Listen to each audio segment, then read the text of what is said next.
So I've introduced this whole idea of mental load. I've talked about these different categories of things that we can place the tasks that we have in December in. You can do this all the time. I mean, this is not like we can only do this at Christmas. If you are feeling particularly overwhelmed by all of your responsibility, this is a great way of really taking an honest assessment of where you're at. So I'm going to walk through some of these in this categories and talk a little bit about why they ended up there for me. So again, this is like, I'm just giving you insight into my life. A lot of these things will not be on your Christmas plate. You will have other things on your Christmas plate. A lot of people go and they go see Santa, they do all of this stuff. A lot of this, they will cut down their own Christmas tree, all of that stuff. Those would be on there. I don't have them, but I've got other stuff. So I'm just going to kind of walk you through and then talk about some of the tips that I have for dealing with them. So I'm going to start with my musts.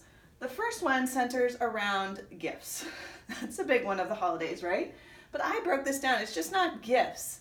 It is plan your gifts, purchase your gifts, buy presents for extended family, wrap your gifts, presents for teammates at work. Presents, we're going to buy presents. The first thing that I would say about that is reduce the number, okay? We started a practice when our kids were little that I really like.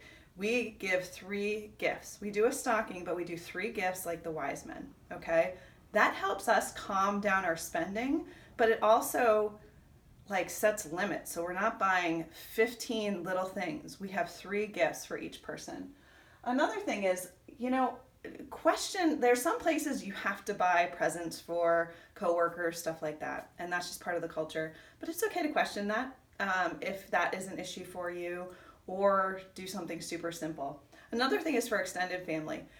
This year we did something really fun in my family. So we are going to go to Tennessee this summer as a family. We've rented a big house. We're going to do Dollywood, all that stuff. And so instead of giving presents and wrapping anything and traveling it wherever it needs to go, we sat down and we told our kids the presents we're giving to each other is this big trip. It took no time, no money, no wrapping paper. I mean, it will take money, but this was a really good way of giving experiences and also reducing the stress on that. So that's one thing I would say about that. Next one is our Christmas cards. And again, there's lots of different things. You got to get the updated addresses for people who have moved. You have to work on your spreadsheet and figure out how to make a spreadsheet and how to get those labels to print, which I am still baffled by, even though I do it a lot. Ordering the Christmas cards. Oh, you probably have to take the Christmas picture ahead of time first. And then label, stamp, and send them. This is a big task, okay? For me, I love Christmas cards. If you don't love Christmas cards, don't send them. You don't have to, okay? I also wrote a Christmas letter because I'm a writer and I needed to do that. But I need to do this. This is important to me. One of the things I can do is try to get it done before Thanksgiving so it's a little bit less stressful, or do as much as I can beforehand. One thing I do have in this category of tread lightly is hand delivering them to local people. Sometimes that's just because I'm cheap and I don't want to buy the extra stamps. Now, if I'm really stressed out, I should pay the extra $50 to get stamps and just send them in the mail. That is actually worth my time if I'm feeling really overwhelmed. All right, the next thing is like just Christmassy stuff. So daily Advent family devotionals, that's something that's important to us because we want our kids to really get a sense of why we're celebrating Christmas.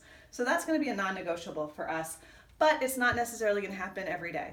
We've had a lot of late night stuff, and so sometimes we don't get to that because kids need to go to bed. So the next day we do too. We don't become sticklers for, I have to do this every day. We try to get all 24 or 25 days in, but if we have to do 2 or 3 at a time to make that happen, that's okay. Our kindness elves, I talked about the little trick I figured out to make that a little easier, but it's a non-negotiable because that's something that's important to my kids.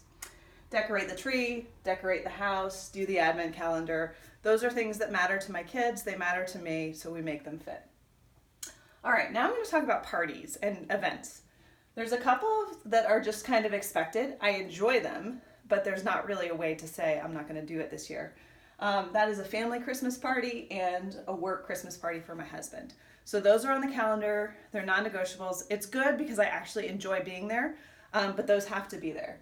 But then there's some over here that I'm going to talk about that I make a priority, okay? My small group has a Christmas party. That is very important to me because that community is incredibly important to me. We always have a ton of fun. It's really great because it's the one time it's just a girl small group, and so when we get our husbands involved, it's really, really nice. My friend hosts a Christmas craft night. The reason I put this on my must-do is because it's very easy for me to get lost in Christmas and to just feel like I'm doing everything and everything is about everyone else. So I need to be intentional about giving myself some opportunity to have fun and do something for me. So that's important too. We go to a live nativity at a barn, like in the country, and it's so special. That's an important thing that we will continue to do. And then this is a weird one, but one of my friends, she sells clothes and she has her sample sale in December. And I just went to it yesterday. And you might say, why is that on there? The reason that's on there is because it's a very, very good friend. And we have been really supportive of each other in our businesses. And so that's important for me to show up and just support her in that. Might not be for anyone else, but for me it is. Okay, so Christmas cards. Let's talk about holiday meals, right? Because not only do we have to make them, we have to plan them, we have to buy them, and then we have to cook them. I'm going to talk about that because that has been a big stress point for me in the past. And some years we go to my in-laws or something like that. Some years it's been at my house. And when it's been at my house, I tend to get kind of stressed out because I want it to be perfect. If other people are coming in, I'm caring about their dietary restrictions. I don't want to just have it be simple. But what I have found is I can do like one real meal. And then the rest I can't, okay? I don't want to be like worried about cooking on Christmas. I want to be able to enjoy it. And so that might mean that Christmas night, we either eat the leftovers or we go to Wendy's or we go get Chinese, okay? Which does not sound very festive. We will have a nicer meal on Christmas Eve, but you know what? It reduces my stress 100-fold. One of the things I think I'm going to do for Christmas Eve this year is go to Costco and get a nice chicken pot pie. Beautiful, delicious dinner, and all I have to do is stick it in the oven. It's got the vegetables in it and everything, so it's a full meal in and of itself. There's a tip for you.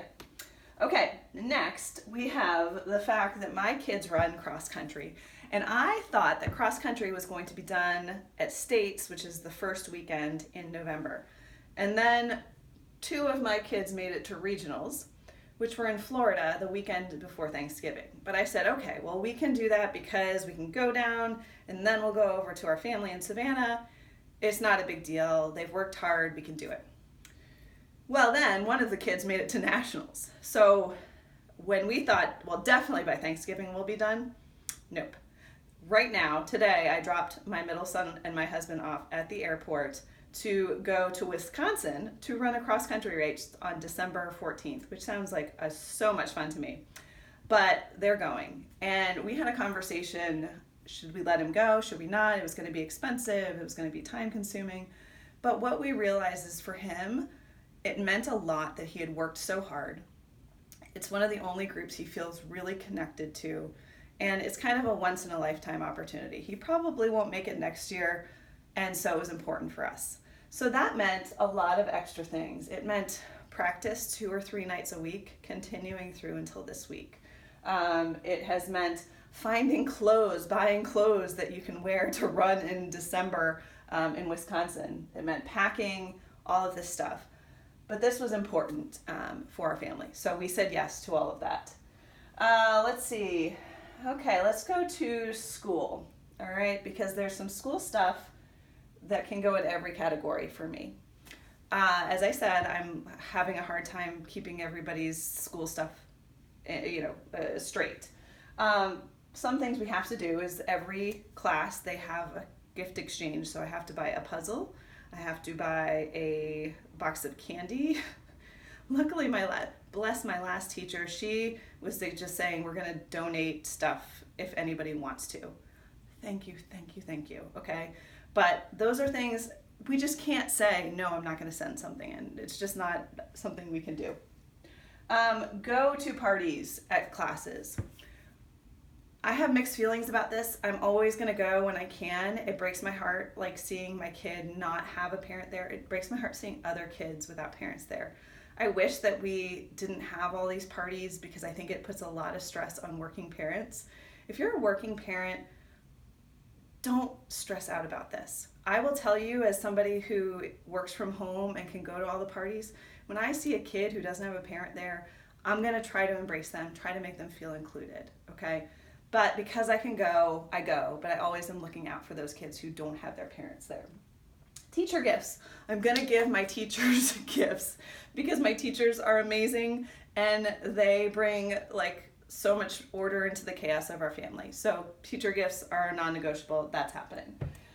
All right, let's see. Chorus. My oldest son, try to keep everybody straight. He does chorus, and that's something that's very important to him. Unfortunately, that means that the show was last night. So that means we are doing practices every week. We're doing 2 practices a week for the last 2 weeks of the season, which is December, which is extra fun. But that's a priority to me. And one thing I did to make it easier, I found a mom in the neighborhood whose kid is in chorus, and I said, let's carpool. And then she had a neighbor who also had a kid in chorus, and we said, let's you join our carpool. So instead of dragging my kids through like the longest line, there's 100 kids in chorus, I go every 3rd time. Amazing. It's been like a game changer. I really don't think I would be standing today if I hadn't worked that one out. So definitely carpool if you can. It's a good thing. All right, so let's talk about, we've got some other fun stuff. So my husband's birthday is December 23rd, which is always even more fun. And I feel so bad for him. You realize like the 23rd is a terrible time to have a birthday, and you're always left out and you're always forgotten and you're always getting Christmas presents for your birthday. So I really want to be intentional about celebrating his birthday. So I need to buy him presents. We need to celebrate him. That's important. We need to do that. One of the things we do is we can sort of do presents or something else after the holidays if we want to. One of the ways we do this that makes it easier on me a little bit is on his birthday, if it is a weekday, we can go to his office and have lunch with him, which is an activity for the day for me and the kids, which we all need structured activities, but it also is a way of celebrating him kind of within the confines of what we're already doing. So that's that. Okay, I'm going to talk about doctor's appointments because I've had so many. I've had like 9 or 10 doctor's appointments in the last 2 weeks. It's ridiculous. I don't know what I was thinking. So over here, make a case to keep, I put specialist visits and well visits because I had both of those. I had allergists, I had the pediatrician, I don't even know. I had all of these different things. Those things I should not be scheduling for December. It shouldn't happen. I just need to say it's okay to wait until January. So I'm not going to do that again unless I really feel like I need to. But the one that goes here is our counseling appointments. I've got a couple kids who go to counseling. That is super important. I will probably end up back in counseling at some point. And if I do, you better bet I'm going to be there in December as the stressful time of the year comes up. So that needs to stay. Plan activities for Christmas break. I put that with counseling because my kids need structure. And so I need to be thinking ahead of time and making sure we have stuff on the calendar. All right, last thing down here, shower daily, exercise. This is a big one because you're really tempted to stop exercising in December, and it's probably what we need more than anything else. So I am very intentional about having my daily walk or a trip to the gym. Deal with kids who are getting far too much sugar at school. Thank you so much, teachers. And all the usual things of life. These must happen. So let's talk about make a case to keep. One of the things we have a Cub Scout carnival on the last day of school, December 18th, 19th, whatever that is. We need to talk to our scout leader and say, can we please stop earlier in the year because this is kind of ridiculous. So this is something that we can probably have a dialogue about and see if we can change in the future. I talked about my vet visits. Help decorate the church for Christmas. We have opportunities to do that. I feel guilty, but I'm not going to feel guilty about saying no. If there will be a time when I am freer to do that, it's just not now, and I need to not feel guilty about that. Then there's all the stuff at school that I'm okay with saying no. We have the Santa shop at school. That's okay to say no to. Volunteering at class parties, I don't have to. I can be at them without having to volunteer. That's okay. Volunteer at the chorus bake sale, I said no. I felt bad, but I had to say no. And then there was a PTO meeting like 2 days ago, which I can hardly ever make it to those. So I sort of like, I should go. But you know what? It's okay. It's okay for me to say no. Tread lightly. Christmas plays. My son wants to go to a Christmas play, which is a really good one. It is gospel centered, but it needs to be in that maybe. The kids ran a 5K the other weekend. It worked out this year because my middle son had to practice that day anyway to get ready for nationals. So it was sort of like he had to go anyway. So my husband and the other son went, so it was okay. But if that's not the case, that's kind of a question mark there.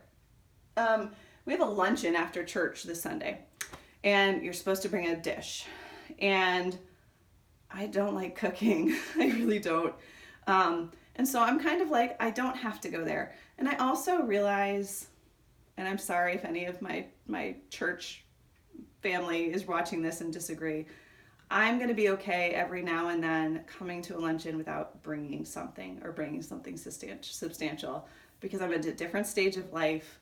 Things are crazy.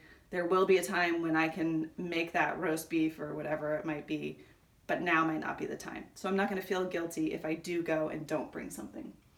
My daughter plays the handbells at church, so they just had practice Wednesday night. Yeah, it's been a busy week. She likes it, and I kind of wanted to do it for her this year because her brothers were still doing the cross country and she didn't really have anything for herself.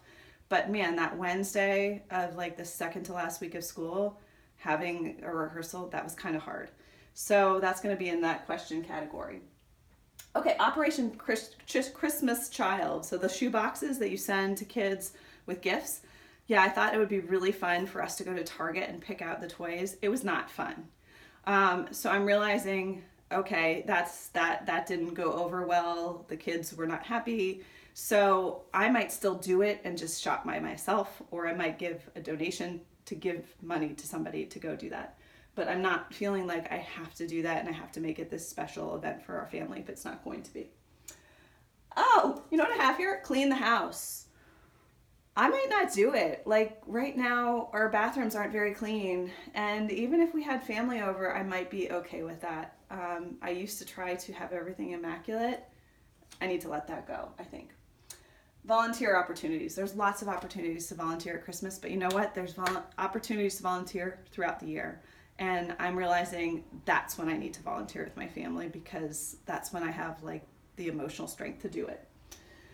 Friends parties. So I've been invited to other parties and I just have to weigh them by like, will it bring me joy? Is this something that's going to be like self-care? Is it somebody who's really important to me? You know, those kinds of things. And I just need to weigh those back and forth. Donate baked goods for chorus concerts and items for class parties. Again, that's a place, if I feel up to it, I'll do it, but I'm not going to feel obligated to do it if I can't donate the donuts or whatever it is. All right, then we've got a church family cookie exchange and also bake cookies because I'd have to do that I don't like baking cookies. I'm going to be honest, I don't like it. So what are my options there? I can say no to the party. I can come and not bring cookies, or I bake the cookies. So I was kind of torn, and I talked to the person who's hosting because I love these people. These are my church family. They're my small group. I wanted to be there, but I felt really bad coming without cookies. So I said, is it okay if I come, but don't bring the cookies and don't take any cookies? And they're like, yeah, that's fine. Or here's an easy recipe. So they gave me this easy recipe for a dip that I think I will be able to manage. It won't like stress me out with kids and like eggs. So I'm going to do that. So I'm making it easy. Pick something that you can do that's really easy, but I'm not going to feel like I have to do that. That's kind of going to be in my medium one. So that's it. I feel a lot better now that I've done this. I'm going to keep this so that when next December comes along, I remember I don't have to do these things. So I know that this was kind of unique to myself, but hopefully you get an idea of how that might be able to work for your family.